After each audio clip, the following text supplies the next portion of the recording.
함께 은혜 받으신 하나님의 말씀은 마가복음 10장 46절에서 52절까지입니다. 우리 한 목소리로 함께 읽겠습니다. 시작. 그들이 여리고에 이르렀더니 예수께서 제자들과 허다한 무리와 함께 여리고에서 나가실 때에 디메오의 아들인 맹인 거지 바디메오가 길가에 앉았다가 나사렛 예수시란 말을 듣고 소리질러 이르되 다윗의 자손 예수여 나를 불쌍히 여기소서 하거늘 많은 사람이 꾸짖어 잠잠하라 하되 그가 더욱 크게 소리질러 이르되 다윗의 자손이여 나를 불쌍히 여기소서 하는지라.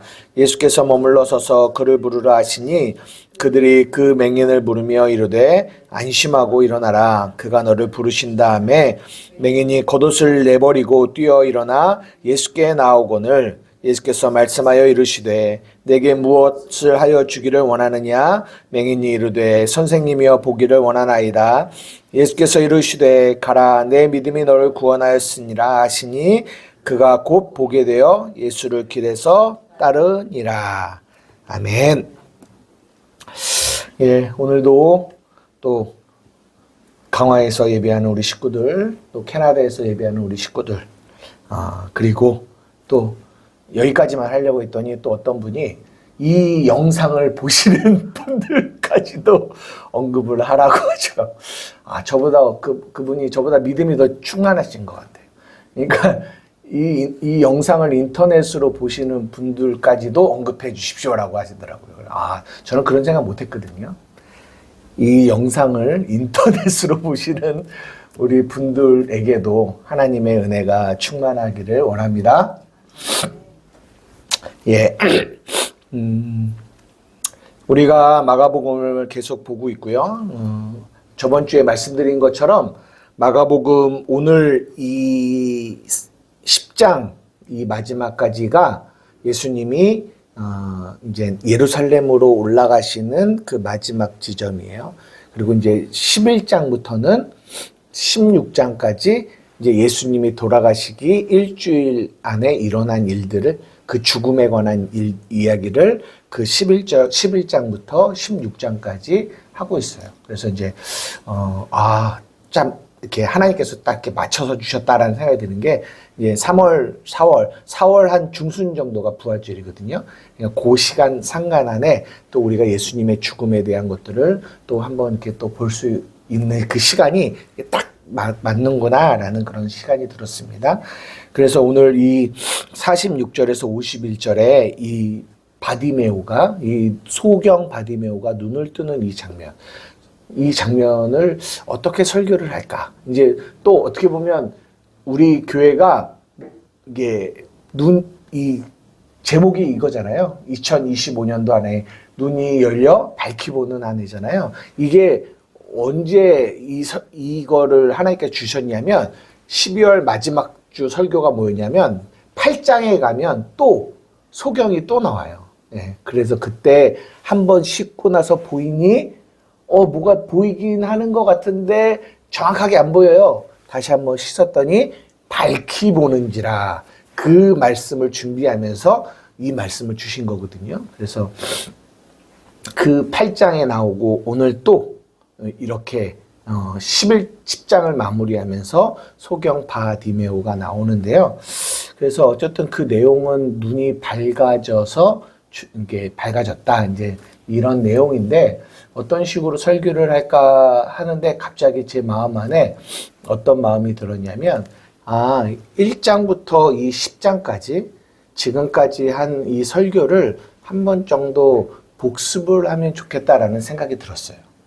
그래서 이번 주에 그 어느 때보다 설교 준비를 많이 했습니다. 왜 많이 했냐면 마가복음 1장부터 마가복음 10장까지 한 설교가 한 34편 되거든요. 그걸 다 들었어요. 제 설교를. 드라마 정주행 하는 것처럼 1장부터 10장까지를 다 들었어요. 그러니까 물론 배속은 한 2배속으로 해서 들었는데 이게 나름대로 또 그렇게 정주행하면서 마가복음을 들으니까 제 나름대로 또 하나님이 주시는 또 은혜들이 있더라고요. 그래서 오늘은 그렇게 1장부터 10장까지를 또 잠깐 여러분들에게 복습을 좀 해보려고 합니다. 근데 어디에 포커스를 맞췄냐면 그 1장부터 10장까지 전체 내용을 정리하기에는 좀 어렵고요. 그 안에서 예수님이 섬긴 사람들의 예수님이 어쨌든 복음 안에서 마가복음 안에서 섬긴 사람들이 있을 거 아니에요. 예수님을 만나서 예수님의 섬김을 받은 사람들. 그런 부분들을 좀 보면서 조금 이렇게 한 장 한 장씩 좀 보려고 합니다. 마가복음 1장 혹시 기억나세요? 무슨 내용이 있었는지?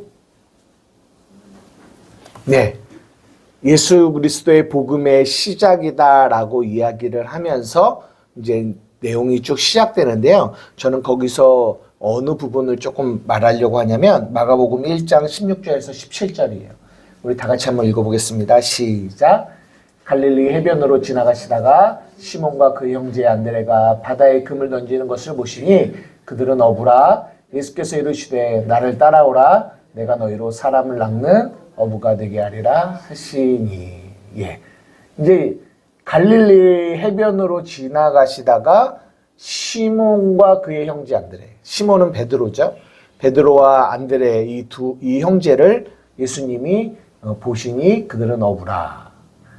예수께서 뭐라고 하냐면 나를 따라오라. 내가 너희로 사람을 낚는 어부가 되게 하리라. 여기서 저는 예수님이 이들을 어떻게 섬기셨는지를 조금 묵상을 해봤어요. 예수님이 그들을 어떻게 섬기셨는지. 첫째, 어떻게 섬기셨냐? 예수님이 그들을 찾아가심으로 섬기셨다. 보십시오. 형제 베드로와 안드레가 예수님을 찾아갔습니까? 예수님이 베드로와 안드레를 찾아갔습니까? 네? 예수님이 제자들을 이때는 제자가 아니죠. 예수님이 베드로와 안드레를 찾아갔어요. 저는 지금까지 제 신앙생활을 가만히 보면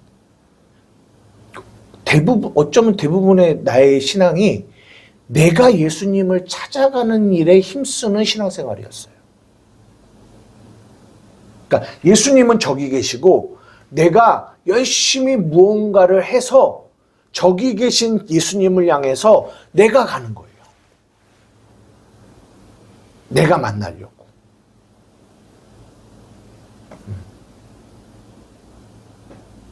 그런데 성경은 우리에게 뭐라고 얘기하시냐면 예수님이 나를 찾아오신다라는 거예요. 여러분, 여러분의 신앙생활을 한번 가만히 보세요. 여러분의 삶이 힘들고 어렵고 어떤 삶을 살아갈 때 내가 예수님을 찾아갔나요? 예수님이 여러분을 찾아오셨나요?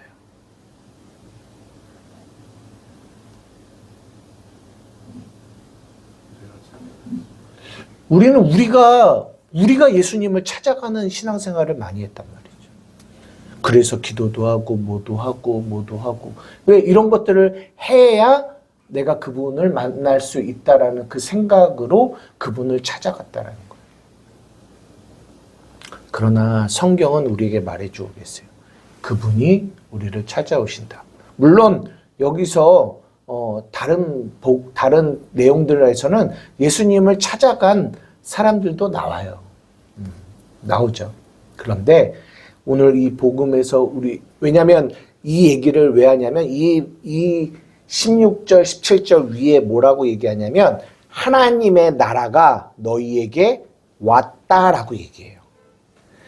우리가 하나님의 나라를 향하여 가는 게 아니라 하나님의 나라가 우리에게 오는 거죠. 그러니까 그게 뭐냐? 예수님이 섬기셨다라는 거예요. 하나님의 나라가 우리를 섬기셨다라는 거예요. 우리는 이 하나님을 만나야 돼요. 근데 우리가 예수님을 섬기면서 그분에게 가려는 이런 신앙생활만 해왔지 그분이 내게 오시는 그런 신앙생활을 잘 하지 못한단 말이죠. 그걸 은혜라고 하거든요. 그런 것들을 좀 우리가 이 복음 안에서 잘 봐야 되는 거죠. 눈이 열려서. 그래서 예전에 저의 신앙생활은 내가 찾아가야 만나주시는 하나님, 내가 무언가를 해서 찾아가야 만나주시는 그런 하나님. 근데 만나주시는 것도 충분한 어떤 자격과 조건과 이런 것들을 갖추고 가야 만나주시는 그런 하나님으로 인식했다면 복음은 우리에게 그렇게 말하고 있지 않다라는 거. 그분이 우리에게 찾아오신다라는 것을 여러분 잊지 마십시오. 이것이 복음입니다. 그렇게 오셔서 뭐라고 하냐? 나를 따라오라. 내가 너를 사람을 낚는 어부가 되게 하리라. 그분이 우리에게 찾아오셨는데요. 찾아만 오신 게 아니라 뭘 또 하셨냐? 우리에게 삶의 방향성을 가르쳐 주세요. 내가 무엇을 해야 하는지, 내가 어떤 삶을 살아야 하는지를 우리에게 말씀해 주신다는 거예요. 빌립보서 3장 13절에서 14절 한번 읽어보겠습니다. 시작. 형제들아, 나는 아직 내가 잡은 줄로 여기지 아니하고 오직 한 일, 즉 뒤에 있는 것을 잊어버리고 앞에 있는 것을 잡으려고 표대를 향하여 그리스도 예수 안에서 하나님이 위에서 부르신 부름의 상을 위하여 달려가노라. 표대를 향하여, 분명한 표대를 향하여 그리스도 예수 안에서 하나님이 위에서 부르신 부름의 상을 위하여 우리가 간다라는 거예요. 분명한 표대가 있다라는 거죠. 여러분, 하나님이 우리에게 찾아오셔서 우리의 삶의 표대를 가르쳐 주시지 않으면 우리는 어떤 삶을 살게 되냐면 이사야서 53장에 말씀한 것처럼 우리는 그릇 행하여 각기 제 길로 가게 돼요. 내가 원하는 길로. 근데 그 길은 어떤 길이냐? 멸망의 길이에요. 멸망의 길. 그런데 우리의 삶에 찾아오셔서 우리가 연약하여 항상 우리는 제 길로 가려고 내 길로 가려고 하는 이 삶을 살아가려고 하는데 그런 우리를 향하여 항상 표대를 보여주시는 하나님. 그것이 그분이 우리를 섬기시는 섬김이라는 거죠. 그래서 오늘 이 마가복음 1장에 이 시몬과 안드레를 통하여 그런 하나님을 보게 됩니다. 지금 이게 그냥 바람이 시원한 바람 나왔을 수도 있어요. 그죠? 더워요? 그럼 좀 끌게요. 아니요. 여기만 꺼주세요. 껐어요? 조금 껐다가 아버님 드렸다가 추워요?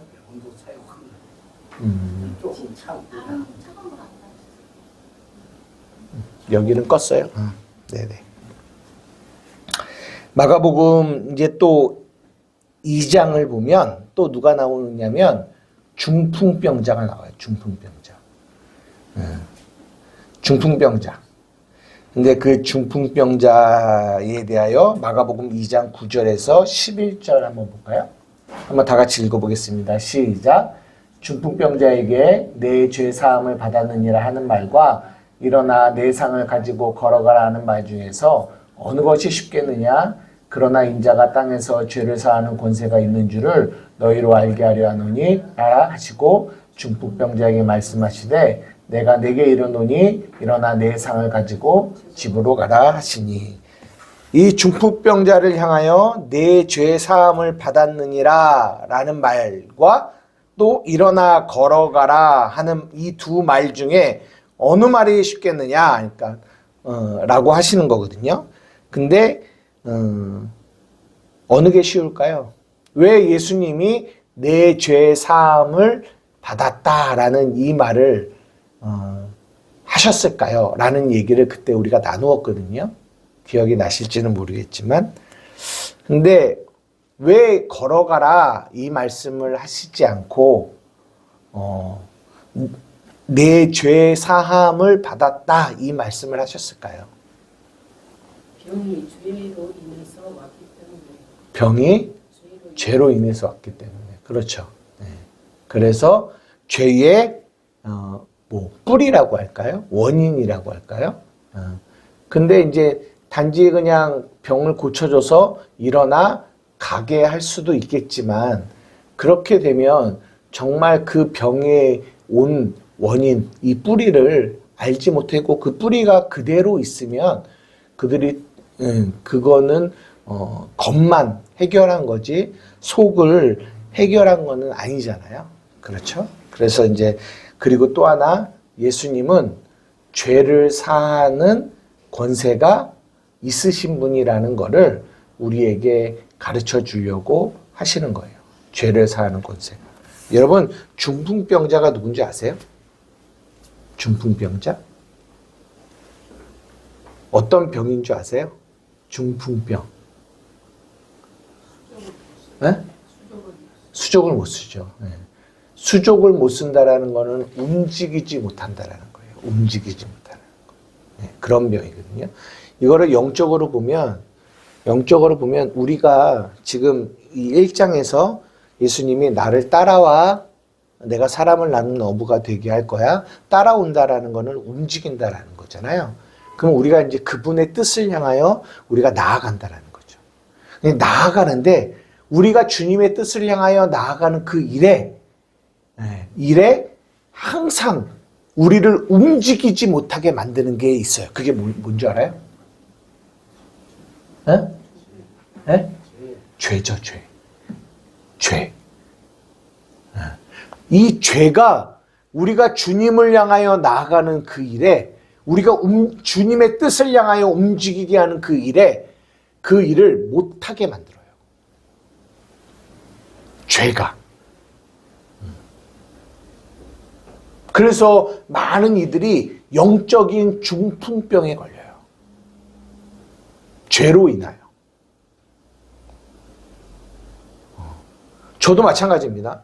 주를 위해서 뭔가를 하려고 막 계획하고 하고 하다가도 죄 가운데 제가 한번 확 넘어지면요. 벌써 모든 일이 스톱이에요. 끊임없는 정죄와 마귀의 참소가 와서 네가 무슨 하나님의 일을 향해서 이런 일도 하고 이런 일도 해. 그거 아니야. 우리의 삶을 우리가 하나님의 뜻을 향하여 나아가지 못하게 막는 것이 뭐다? 죄예요. 죄. 근데 여러분 보십시오. 성경이 예수님이 우리를 어떻게 섬기셨는지를 가만 보세요. 어떻게 섬기셨어요? 우리의 죄를 사해 주셨다니까요. 우리의 죄를. 그 말인즉 우리는 우리의 삶에 하나님의 뜻을 향하여 우리가 움직일 수 있는 그 일에 제한되는 게 있다 없다? 없어요. 저는 항상 그런 생각이에요. 내가 이 죄를 이기고 죄 가운데 넘어지지 않고 어느 정도 성숙의 단계가 됐을 때 내가 주님을 향하여 이렇게 움직여야지 라는 생각을 가졌어요. 그래서 제가 젊었을 때부터 선교를 나가려고 굉장히 생각을 하다가도 그 선교를 나가는 일이 계속 미뤄졌던 이유는 아직 내가 준비가 안 됐다라는 생각 때문에. 그 생각 때문에, 왜냐하면 늘 연약함 가운데 넘어지고 쓰러지는 나를 바라보니까 준비가 안 됐다라는 이 생각 때문에 계속 주님이 나를 이끌어 선교지를 향하여 가게 하시는데도 그 일이 항상 내 안에서 제 안에서 움직이지를 못하는 거예요. 그런데 제가 선교지로 가야겠다라는 결정을 하게 된 이유가 뭐냐? 복음이 내게 와서 그 복음의 하나님의 의의가 무엇인지를 깨닫게 됐을 때 갈 수 있겠구나 라는 생각을 하게 된 거예요. 여러분 잊지 마십시오. 예수님이 우리의 죄를 사하셨어요. 여러분 이게 보이십니까? 우리의 죄를 사하신 예수님의 그 섬김을 보실 줄 알아야 돼요. 못 보면 우리도 여전히 움직이지 못하는 영적 중풍병자로 살아갈 수밖에 없어요. 여러분, 우리는 죄를 이기려고만 해요. 나 죄를 짓지 말아야지. 죄를 이겨야지. 계속, 저도 옛날에 그랬어요. 계속 죄라고 딱 하면, 이 죄를 이겨야지. 이런 생각만 했단 말이에요. 근데 죄를 이겨야지에 초점이 있는 게 아니라 죄를 사하신 예수님을 보는 게 우리의 신앙에는 더 중요하다는 거예요. 여러분, 죄를 이기려고 했을 때 죄가 이겨지던가요? 그러니까 표대가 잘못된 거예요.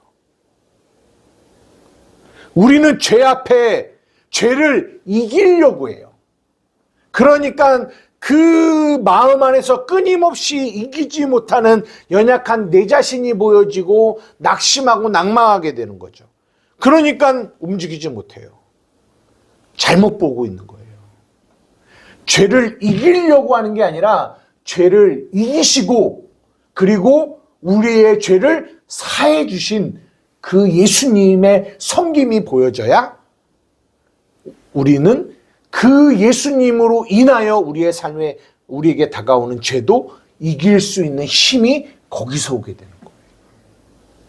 그러니까 뭐가 보여져야 되냐라는 거죠. 열심히 죄를 이겨가고 있는 내가 보여지는 거냐? 아니면 죄를 이기셔서 우리를 그 죄를 사하셔서 우리를 섬기고 계시는 예수님이 보이느냐? 여러분의 삶에 우리의 연약함 때문에 죄 가운데 넘어질 때가 있습니다. 여러분, 죄를 이겨야 하는 여러분을 보지 마시고 죄를 사하신 예수님을 보기를 주님의 이름으로 축복드립니다. 그래야지만 죄를 이길 수가 있어요. 이해되시나요? 그리고 나서 이제 3장으로 넘어가거든요. 3장으로 넘어가면 어떤 얘기가 나오냐면 예수님이 자기가 원하는 자들을 부르시는 내용이 나와요. 한번 볼게요. 3장 13절에서 15절 시작.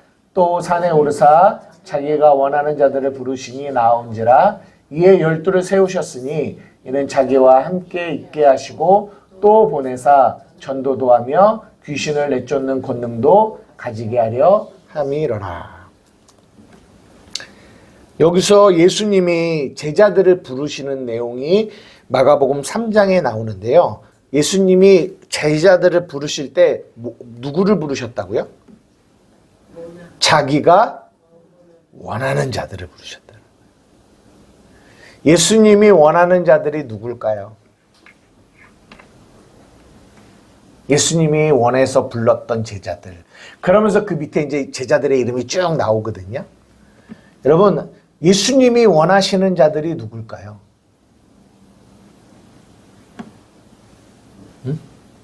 말 잘 듣는 자들, 힘센 자들. 사도 바울이 뭐라고 우리의 부르심을 이야기했냐면 고린도전서 1장 26절에서 29절입니다. 한번 볼게요. 시작. 형제들아 너희를 부르심을 보라. 육체를 따라 지혜로운 자가 많지 아니하며 능한 자가 많지 아니하며 문벌 좋은 자가 많지 아니하도다. 그러나 하나님께서 이 세상에 미련한 것들을 택하사 지혜 있는 자들을 부끄럽게 하려 하시고 세상에 약한 것들을 택하사 강한 것들을 부끄럽게 하려 하시며 하나님께서 세상에 천한 것들과 멸시받는 것들과 없는 것들을 택하사 있는 것들을 폐하려 하시나니 이는 아무 육체도 하나님 앞에서 자랑하지 못하게 하려 하심이라. 예수님이 자기가 원하는 자들을 부르시는데 그 부르시는 자들을 봤더니 어떤 자들? 미련한 자들, 약한 자들, 천대받는 자들, 멸시받는 자들을 부르셨다라는 거예요. 그러니까 어부 모르고 세리 모르고 이런 이들을 부르신다라는 거예요. 질문. 왜 그런 이들을 부르셨을까요? 나는 할 수 없어요. 다른 말로 표현하면 그래야 예수님이 오신 이유가 뭐라고요? 섬기려고 오셨기 때문에. 우리가 어떤 사람이 섬김을 받죠? 예, 약하고 미련하고 천대받고 연약한 자들이기 때문에 섬김을 받으려고 하는 거죠. 그렇지 않으면 섬김을 받으려고 하지 않아요. 섬기려고 하죠. 이게 좋은 말 같지만 섬기려고 한다는 거는 강하다라는 거예요. 섬기려고 한다는 거는 내 안에 뭔가가 있다라는 거예요. 그거를 성경은 부자라고 얘기해요. 근데 성경은 누가 천국의 그들의 것이냐? 심령이 가난한 자들이 천국이 그들의 것이라고 얘기해요. 여러분 이 말을 가만히 내 안에 묵상하고 갈 때 나는 예전에 어떤 사람이 되려고 한 줄 아세요? 강한 자가 되려고 했어요. 지혜로운 자가 되려고 했어요. 어느 정도 규모가 있고 또 이렇게 보여지는 게 있어서 멸시받지 않고 천대받지 않는 목사가 되어서 사역을 하고 싶었죠. 그래서 열심히 강한 자가 되려고 지혜로운 자가 되려고 노력을 했죠. 그래야 사람들이 야 훌륭한 목사, 성공한 목사. 이 복음을 가만히 보니까 내가 반대로 가고 있었구나. 하나님 예수님이 원하시는 자들은 강한 자가 아니야. 지혜로운 자가 아니에요. 미련하고 천하고 멸시받고 천대받는 자들을 원하신다고요. 왜요? 이는 아무도 하나님 앞에서 자랑하지 못하게 하려고. 무슨 말입니까? 오직 예수님의 섬김만을 간절히 원한. 그래서 그게 뭐냐? 그들을 부르신 이유가 뭐라고요? 함께 있게 하려고. 함께. 이게 목적이에요. 그런데 강한 자, 지혜로운 자, 능력 있는 자들은 예수님과 함께 있으려고 하지 않아요. 왜? 하나님, 저도 지혜 있어요. 저도 능력이 있다니까요. 저도 힘이 있어요. 제가 당신과 함께 있는 거 말고 당신 여기 계시고 내가 당신을 위하여 이 일도 하고 저 일도 하고 세계 방방곳을 다니면서 당신의 이름을 알릴게요. 우리는 이런다고요.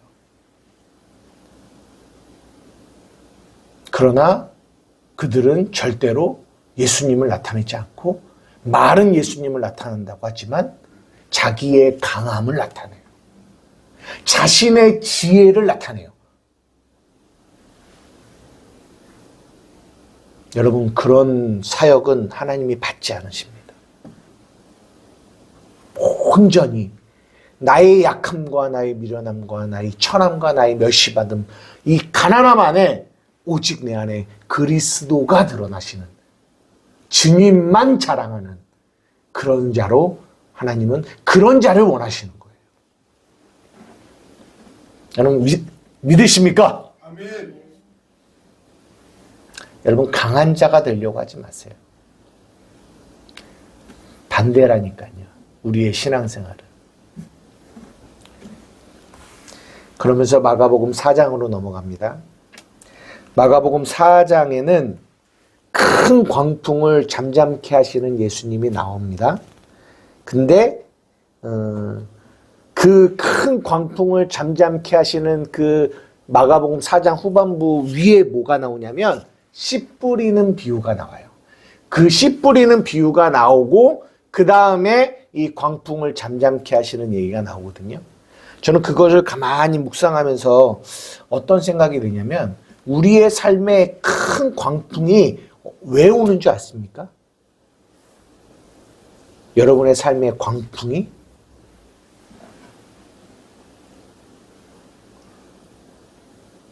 왜 오는 줄 아세요?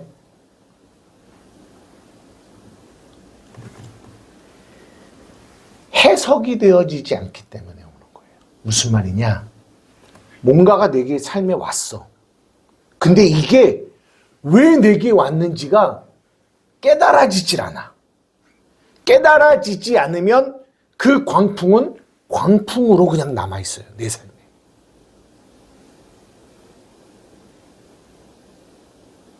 왜 내 삶에 질병이 오지?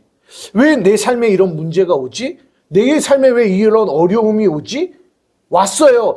그 문제가 광풍이 아니라 그 문제가 온 이유와 그 문제에 대한 해석이 되어지지 않는.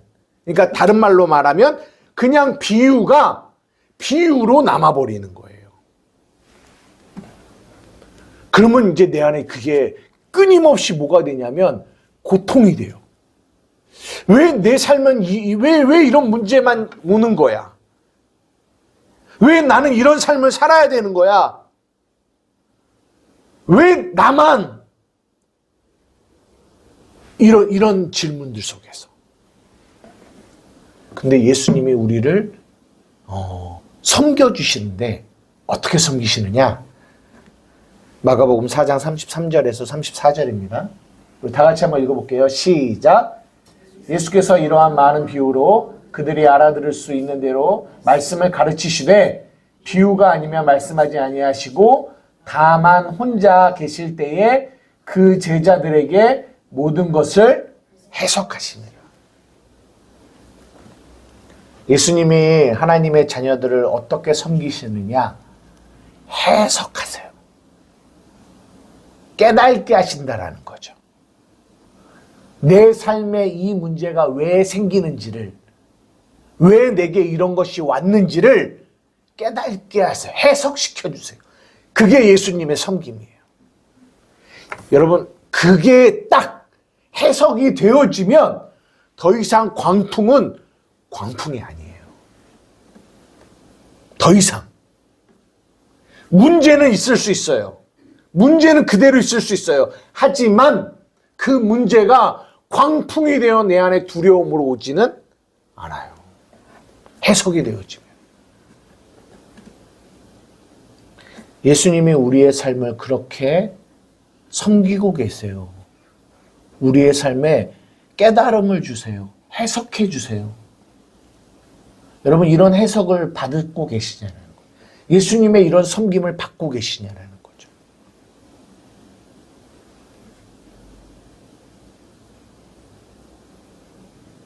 왜 나만 겪는 고난이냐고 원망하지 마세요.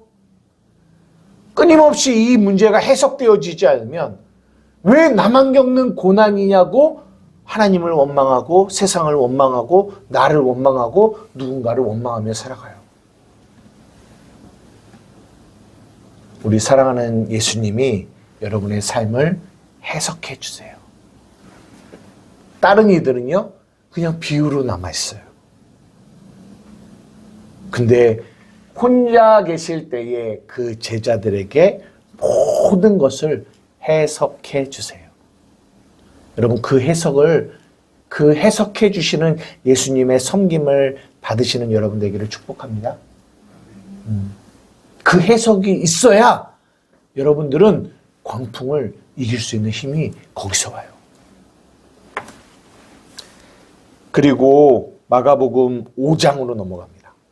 마가복음 5장에는 되게 예수님의 섬김을 받은 인물이 이 3명이 나오는데, 첫째는 군대 귀신 들린 사람을 구원해 준 얘기 하나, 또 하나는 12해를 혈루증으로 앓는 여인을 구원해 주신 얘기 하나, 또 하나는 죽은 야이로의 딸을 구원해 주신 얘기 하나가 나와요. 군대 귀신 들린 사람 얘기를 한번 해보게요. 저는 이 마가복음 5장에 나오는 이 군대 귀신, 여기서 군대 귀신이라고 하면 한 4,000명, 5,000명? 이 정도의 귀신들을 얘기한, 이 군대라고 하는 이 단어 안에 그 정도의 귀신을 얘기하는 거거든요. 한 사람 안에 4,000명, 5,000명의 귀신이 들어갔으면 이게 도대체 얼마나 많이 근데 거기 보면 이 사람의 모습을 마가복음 5장 3절에서 5절에 이렇게 얘기해 주고 있습니다. 한번 볼까요? 다 읽어보겠습니다. 시작. 그 사람은 무덤 사이에 거처하는데 이제는 아무도 그를 쇠사슬로 맬 수 없게 되었으니 이는 여러 번 고랑과 쇠사슬에 매었어도 쇠사슬을 끊고 고랑을 깨뜨렸음이로라. 그리하여 아무도 그를 제어할 힘이 없는지라. 밤낮 무덤 사이에서나 산에서나 늘 소리를 지르며 돌로 자기의 몸을 해치고 있었더라. 제가 이 설교하면서 여러분들에게 말씀드린 건 여러분 이 모습을 가만히 보십시오. 이것이 단지 군대 귀신 들려 미친 저 한 사람의 모습이 아니라는 것을 여러분들에게 말씀드렸어요. 이 모습은 딱 선악과를 먹어서 내 안에 내 옳고 그름의 안에서 우리가 요즘에 창세기 하면서 선악과 얘기하잖아요. 선악과가 뭐예요? 내가 옳고 그름의 기준이 되는 거예요. 그게 죄인이거든요. 그래서 내 옳고 그름으로 살아가는 사람들의 모습이 딱 뭐와 같다? 이 사람들과 같다라는 거예요.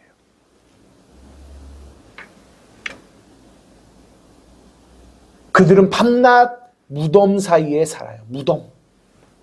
죽음. 아무도 있지 않는. 왜? 나의 옳음과 나의 옳음 안에만 살고 있기 때문에. 아무도 그들에게 함께 할 수가 없어요. 나의 옳음만이 가장 중요하기 때문에. 늘 소리를 지릅니다. 왜 소리를 지른다고 그때 말씀드렸는지 기억나요? 내가 옳음이 옳은데 그 옳음만을 말해야 하니까. 강조하니까. 그것만을 나타내니까. 다른 사람의 말을 듣지 않아요. 오직 나의 옳음만을 전달하고자 해요. 근데 안 받아들여? 그러니까 소리를 지르는 거예요. 돌로 자기의 몸을 해하고 있더라. 그렇게 선악의 기준 안에 자기의 옳음을 붙들고 살아가는 이들은 끊임없이 자기를 자해합니다. 자해. 자기만의 세상, 자기만의 기준, 자기만의 그 생각, 그 안에서 사람과 연합하지 못하고 그들은 항상 나 혼자 있어요. 연합이 안 돼요. 왜? 서로 받아주는 게 없으니까. 여러분 이 땅에 지금 살아가고 있는 너무나 많은 이들의 모습이 딱 이와 같다라는 것을 성경이 우리에게 말해주고 있는 거예요. 왜 그러냐? 그들 안에 그 귀신, 더러운 말, 그 말이 어떤 말이에요? 그 선악, 내 옳고 그름만에 강하게, 그거를 로마서 2장에는 고집, 회개하지 않는 마음, 이런 마음들이 그들 안에 자리 잡고 있기 때문에 그것이 이 군대 귀신 들린 이의 모습이며 지금 이 땅 가운데 복음을 알지 못하고 살아가는 우리들의 모습과 같다라는 얘기를 여러분들에게 말씀드렸어요. 다들 처음 들으시는 것과 같은 표정으로 쳐다보시니 힘이 납니다. 왜? 또 얘기를 해도 처음 들으시는 것 같이 들으시니까. 그러면서 제가 또 무엇을 얘기했냐면, 그러면 예수님이 단지 그 귀신들, 야, 너 나가, 귀신아, 떠나가! 라고 하면 되는데, 그러면 귀신이 안 떠나가겠어요? 예수님이 말씀하시는데. 떠나가죠. 근데 예수님이 이 마가복음 5장에는 하나의 퍼포먼스를 하셨단 말이에요. 뭐라고 했어요? 이 귀신이 예수님 저 돼지떼에게로 들어가게 해주십시오 라고 하니까 그래 돼지떼에게로 들어가라. 그래서 몇천 마리가 되는 몇천 마리죠? 2천 마리인가? 수천 마리가 되는 돼지에게 그 귀신들이 가서 물에 다 빠졌단 말이에요. 왜 이런 퍼포먼스를 하셨을까? 라고 하면서 제가 여러분들에게 드린 말씀이 뭐였냐? 그 사람 안에 있던 귀신들이 그 돼지에게 들어가 물에 빠져 죽었단 말이에요. 돼지, 부정한, 저주받은 부정한 짐승, 십자가, 그들이 생각할 때 십자가는 부정이에요. 저주받은 자들만 매달려 있는 곳이란 말이에요. 우리 안에 있는 이 죄, 우리 안에 있는 이 죄가 누구에게 들어갔어요? 예수님께로 들어갔어요. 예수님이 담당하셨어요? 어디서 죽으셨어요? 십자가에서 죽으셨어요. 그 사람이 그 물속에 빠진 돼지떼의 모습, 그 모습을 바라보면서 그가 온전하게 됐단 말이에요. 이와 같이 우리도 저 십자가를 바라볼 때마다 우리 안에 있는 이 죄가, 우리 안에 있는 이 저주가 예수님이 담당하셔서 십자가의 죽으심으로 말미암아 내가 어떻게 됐다? 온전하게 되었다라는 거예요. 이것을 날마다 우리가 십자가를 볼 때마다 봐야 되는구나.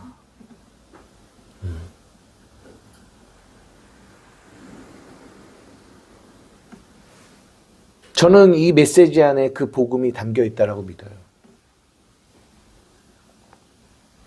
그리고 12회를 혈루증으로 하는 여인의 이야기로 넘어가게 됩니다. 여러분 그때 우리가 무슨 얘기했는지 혹시 아세요? 마가복음 5장 34절 한번 볼게요. 다 같이 읽겠습니다. 시작. 내 믿음이 예수께서 이르시되 따라 내 믿음이 너를 구원하였으니 평안히 가라. 내 병에서 놓여 건강할지어다. 여기서 무엇이 그를 구원했다라고 얘기해요? 내 믿음. 내 믿음 말고 내 믿음이 너를 구원했다라고 얘기를 하고 있잖아요. 그러면서 우리가 뭘 봤냐면 그 여인의 믿음이 이 여인을 구원한 것이 아니라 이 여인의 믿음을 믿음되게 한 게 무엇인지를 살펴보았어요.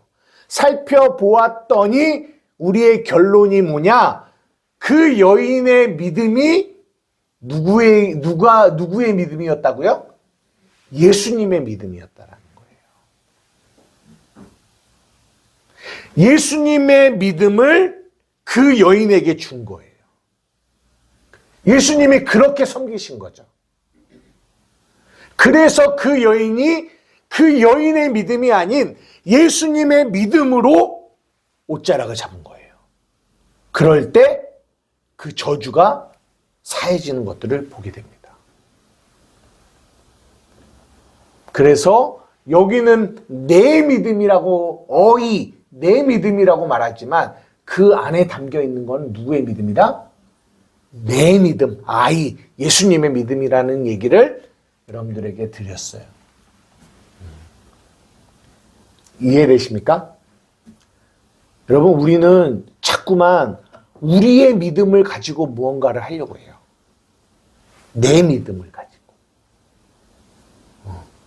그래서 내 믿음은 작아서 할 수 없어 라는 생각들을 많이 가지게 됩니다. 그러나 성경은 우리의 믿음이 아닌 예수님의 믿음으로 무언가를 한다라는 것을 말해주고 있어요. 그 얘기를 하고 어디로 넘어가냐? 야이로의 이야기로 넘어가면서 우리가 뭔 얘기했는지 기억나십니까? 그렇게 12회를 혈루증으로 아는 여인과의 이야기가 있고 나니까 사람들이 막 몰려와서 예수님께 뭐라고 얘기하냐면 예수님 뭐예요? 딸이 죽었어요. 그래요. 딸이 죽었어요. 더 이상 예수님을 귀찮게 하지 마세요. 왜? 딸이 죽었으니까. 그랬더니 야이로는 낙심했겠죠. 낭망했겠죠. 저 12회 혈루증 하는 저 여자 때문에 시간이 지체돼갖고 우리 딸이 죽었어. 이런 마음을 가질 수 있었을 거라는 거죠. 그때 제가 여러분들에게 뭐 말씀드린지 기억나세요? 예수님은 기다리셨다라는 거예요. 뭘 기다려요? 이 야이로의 딸이 죽기를 기다리셨다는 거예요. 왜? 죽어야 사니까. 여기서 두 개의 믿음을 분리해서 보여줘요. 하나, 그 사람들과 야이로의 믿음은 그래도 살아있어야 돼. 살아있어야 소망이라도 있고 살아있어야 뭔가를 고칠 수 있으니까. 이것이 인간들의 믿음입니다. 그러나 예수님의 믿음은 죽어야 돼요. 죽어서 살리는. 그게 예수님의 믿음이에요. 우리의 믿음은 뭔가가 보여져야 돼요. 그나마 내 머리로도 이렇게 하면 되겠지. 그러니까 하나님 도와주세요. 그러나 아무리 생각을 굴려도 답이 안 나오고 보여지지 않으면 우리는 뭐 하냐면 낙심해요. 그래서 이 사람들처럼 이제 예수님 나 앞에 귀찮게 하지 마. 예수님도 못해. 우리의 믿음으로 예수님도 제한하고 우리의 환경도 제한해요. 그러나 예수님의 믿음은 우리의 믿음과 다르다라는 거예요. 그래서 죽기를 기다리셨는데 야이로의 딸이 죽기를 기다리시는 것처럼 뭘 기다리시느냐? 우리의 이 연약한 믿음, 내 믿음이 죽기를 기다리세요. 내 믿음이 죽기를. 그래야 누구의 믿음으로 살 수 있어요? 예수님의 믿음으로 살 수 있어요. 내 믿음이 죽어야 예수님의 믿음으로 사는 거예요. 그래서 예수님은 우리의 믿음이 죽기를 기다리세요. 우리의 믿음이. 그럴 때 수없는 두려움과 염려와 근심이 와요. 왜? 왜 예수님 나 안 도와주세요? 왜 예수님 나 안 도와주세요? 왜 예수님 나 안 도와주세요? 근데 예수님은 뭐하고 계세요? 기다리고 계신다니까요. 무엇을요? 내 믿음이 죽기를. 그때 예수님은 우리를 뭐 하세요? 살리신다니까요. 이것이 복음입니다. 그러면서 마가복음 지금 따라오고 계시죠? 재밌으시죠? 이렇게 한번 또 1장부터 쭉 마가복음 6장으로 넘어가면 오병이어의 이야기가 나옵니다. 그리고 풍랑 속에서 두려워하는 제자들에게 찾아오시는 예수님에 대한 이야기가 나오고 그 밑에 질병에 대한 이야기가 나와요.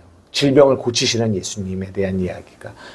이 이야기를 이 세 개의 사건을 해석할 수 있는 우리 중요한 단어가 하나 그러니까 단어와 문장이 하나 있다라고 그때 말씀을 드렸는데 그게 뭐였냐면 마가복음 6장 34절이거든요. 한번 읽어보겠습니다. 시작. 예수께서 나오사 큰 무리를 모시고 그 목자 없는 양 같음으로 인하여 불쌍히 여기사 이에 여러 가지로 가르치시더라. 예. 여기서 중요한 단어가 뭘까요? 목자 없는 양이 아니라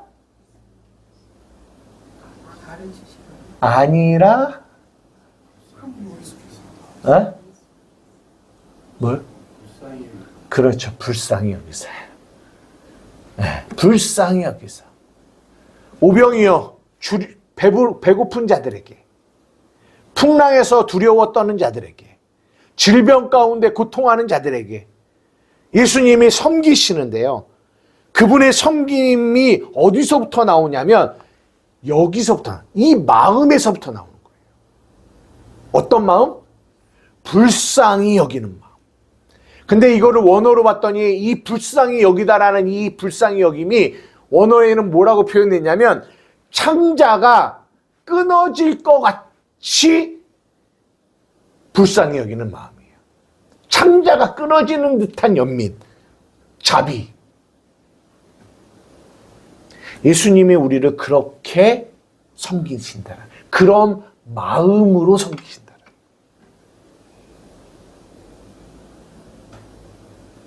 그래서 배고픈 우리를 배부르게 하시며 풍랑 가운데 두려워하는 자들을 그 풍랑을 잠잠케 하시며 그들을 구원하시고 질병 가운데 고통하는 이들을 그 질병을 치유하시면서 우리를 구원하시는 섬기시는 예수님. 근데 그 예수님만 보면 안 되고 그 예수님을 겉으로만 보면 사람들이 와 예수님 왕 삼아야지 이렇게 가는데 우리는 그 안에서 예수님의 마음을 봐야 된다. 사도 바울이 누가 주의 마음을 알아서 주를 가르치겠느냐.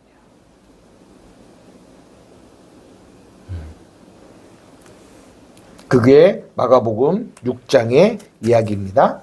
그리고 마가복음 7장으로 넘어가면 누가 나오냐면 귀신 들린 딸을 둔 수로보니게 족속의 여인이 나와요. 그 앞에는 어떤 마가복음 7장 그 앞에는 뭐냐면 이 손 씻는 거. 사람들이 손 씻지 않아서 부정하다 이런 얘기 나오고 그 다음에 수로보니게 족속의 여인에 대한 이야기가 나오거든요. 그러면서 마가복음 7장 27절 한번 볼게요. 우리 다 같이 한번 읽어봅시다. 시작. 예수께서 이르시되 자녀로 먼저 배불리 먹게 할지니 자녀의 떡을 취하여 개들에게 던짐이 마땅치 아니하니라. 이게 누가 하신 말씀이냐면 예수님이 하신 말씀이거든요. 근데 정말 예수님 같지 않은 말씀이에요. 왜냐하면 예수님은 이 위에 뭐라고 했냐면 예수님 우리 딸이 귀신 들려 죽게 됐는데 제발 좀 도와주세요라고 했어요. 그랬더니 그러면 평상시 예수님 같으면 그래 내가 도와줄게 라고 하시는 우리 예수님인데 이상하게 이 수로보니게 여인에 대한 이야기를 하는데 뭐라고 하냐면 자녀의 떡을 취하여 개들에게 던짐이 뭐하지 않다? 마땅하지 않다라는 거예요. 그러니까 이 7장에 이 손 씻지 않는 이야기, 수로보니게 여인에 대한 이야기, 이 이야기와 이 8장에 나오는 이 7병이요. 이 8장에 7병이어가 나오거든요. 이 세 가지의 사건은 무엇이 배경이냐면 이 유대인들이 어떤 생각을 가지고 있냐면 손 씻지 않는 거는 부정한 거야. 그래서 손 씻지 않는 이들을 바라보면 쟤네들은 부정해. 그리고 수로보니게 여인을 보면 그 여자는 뭐예요? 이방인이에요. 이방인이니까 이방인은 부정해. 그리고 칠병이어는 누구를 대상으로 했다고 했어요? 이방인들을 대상으로 한 거예요. 이방인들을. 그러니까 뭐냐? 뭘 보여주냐면 그 당시에 이스라엘 사람들은 뭘 가지고 있다? 차별의 마음을 가지고 있다는 거예요. 뭘로? 내 옳고 그름으로 차별해요. 율법. 손 씻지 않으면 부정한 거. 저 헬라인, 수로보니게 저 헬라인들, 부정해. 그러니까 차별이 있어요. 그러니까 내 안에 차별이 있으면 어떤 일이 발생하냐면 내 안에 있는 자녀의 떡, 진리의 말씀이 흘러가는 일에 항상 막힘이 있어요. 근데 이게 꼭 누구와 같냐? 우리와 같아요. 우리도 마찬가지입니다. 우리도 차별을 두고 살아가요. 그 차별은 누가 기준이냐? 내가 기준이에요. 그래서 나의 옳고 그름으로 인하여 저 사람은 옳지 않아 라고 했을 때는 내 안에 있는 복음이 그 사람에게 흘러가는 일을 막아요. 마땅치 않다라는 거죠. 마땅치 않아.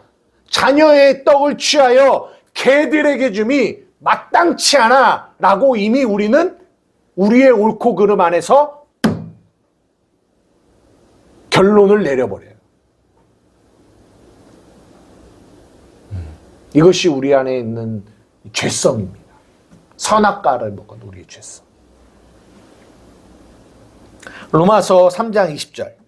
우리 여러 번 봤지만 한번 다시 한번 보겠습니다. 로마서 3장 20절. 3장 20절이 아니고 제가 잘못 봤네요. 로마서 3장 제가 읽어드릴게요. 로마서 3장 20절부터 근데 22절인데 곧 예수 그리스도를 믿음으로 말미암아 모든 믿는 자에게 미치는 하나님의 의니 뭐가 없다? 차별이 없느니라 라고 얘기하고 있어요. 차별이 없다. 그러니까 복음은 차별이 없어요. 차별.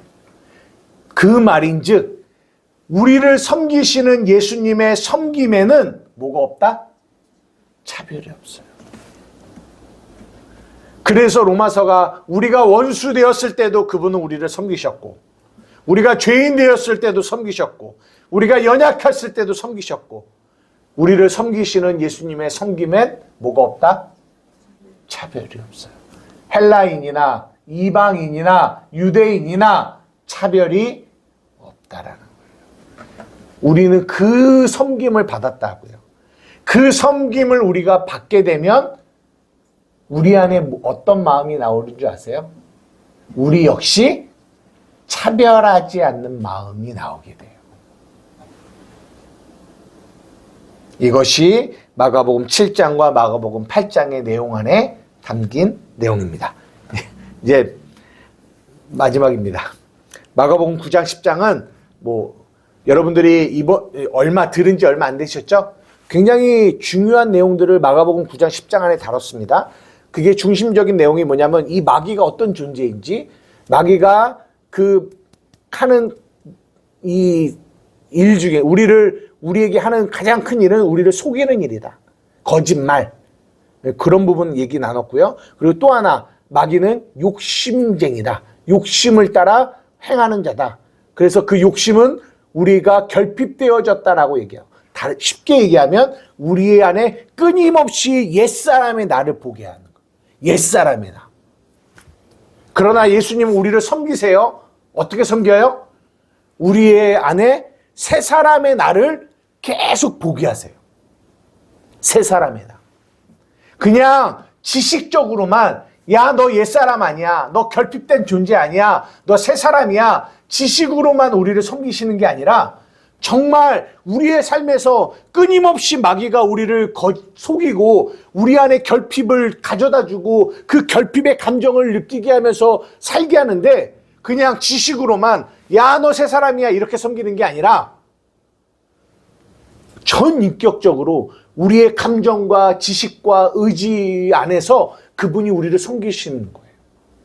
사랑하는 자녀야, 너는 내 안에 있고 나로 말미암아 충만하단다라는 이것을 지식과 감정과 의지를 다하여 우리를 섬기세요. 그래서 우리가 깨닫게 되는 거죠. 이제 말씀을 마치려고 합니다. 오늘 본문으로 한번 넘어가 볼게요. 본문. 그 뒤편 한번 보십시오. 제가 오늘 본문을 보면서 주목하여 본 것이 뭐냐면 50절, 51절입니다. 한번 다 같이 한번 읽어볼게요. 시작. 맹인이 겉옷을 내려버리고 뛰어 일어나 예수께 나오거늘 예수께서 말씀하여 이르시되 내게 무엇을 하여 주기를 원하느냐? 맹인이 이르되 선생님이여 보기를 원하나이다. 그 다음 예수께서 이르시되 가라 내 믿음이 너를 구원하였느니라 하시니 그가 곧 보게 되어 예수를 길에서 따르니라. 예전에는 이게 안 보였는데 거기 보여주세요. 어제 본문을 보는데 여기가 딱 제 눈에 들어왔는데 그게 뭐냐면 그가 곧 보게 됐다라는 거예요. 여러분 뭐가 보였을까요? 뭐가 보였을까요? 믿음이 보였을까요? 믿음까지는 잘 안 보였을지 모르는데 누가 보였을까요? 그가 눈을 딱 떴는데 그가 보게 됐다라고 얘기해요. 누가 보였을까요? 예수님이 보였다. 예수님이 보였다. 그가 눈을 딱 떴는데 누가 보여요? 예수님이 보였다. 그래서 예수님을 따르게 됐다. 그러니까 성경이 눈을 떴다라고 하는 거는 뭘 의미하냐? 예수님이 보인다라는 거예요. 이거를 성경이 눈을 떴다라고 표현해요. 여러분들에게 여쭤보고 싶습니까? 여러분 눈을 뜨셨습니까?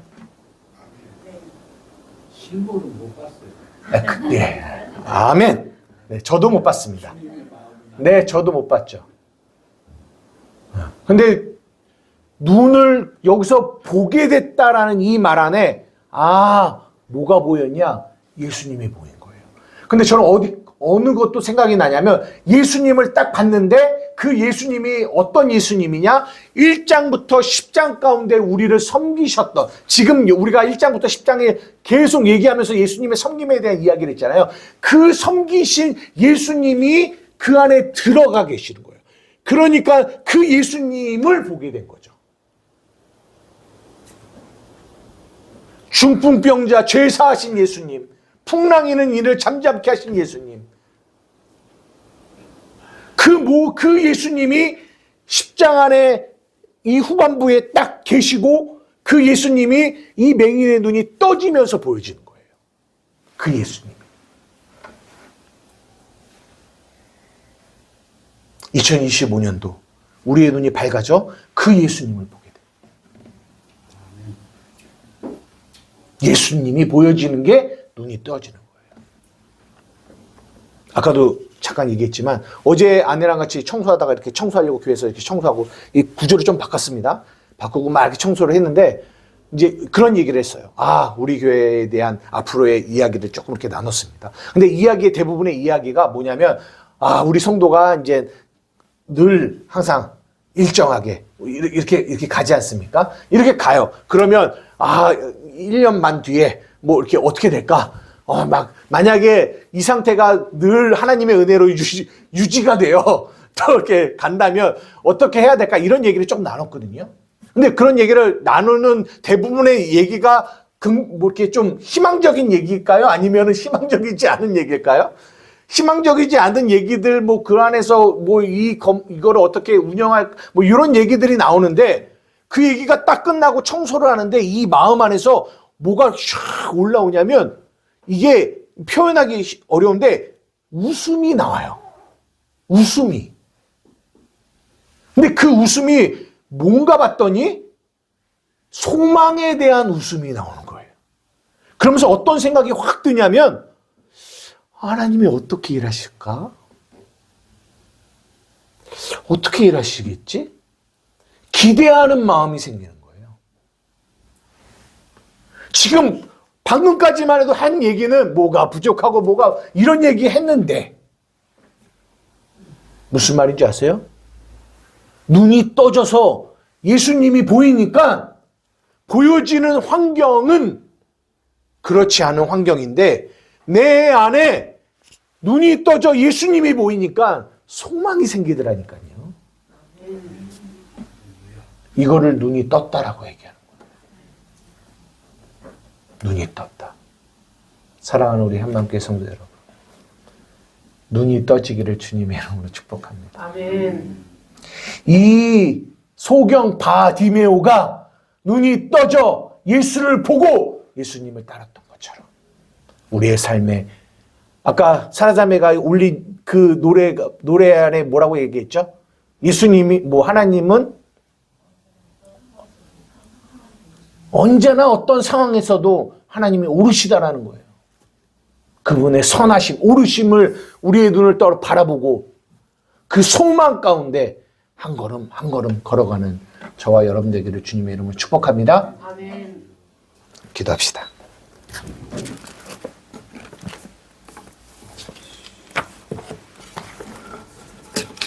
여러분 눈을 감아 보십시오. 그리고 여러분의 마음의 눈을 떠보세요. 예수님이 보이십니까?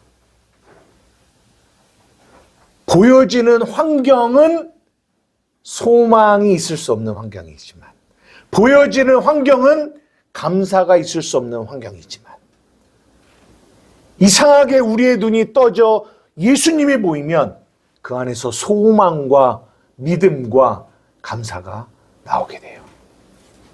왜냐? 우리를 섬기고 계시는 예수님이 보여지니까.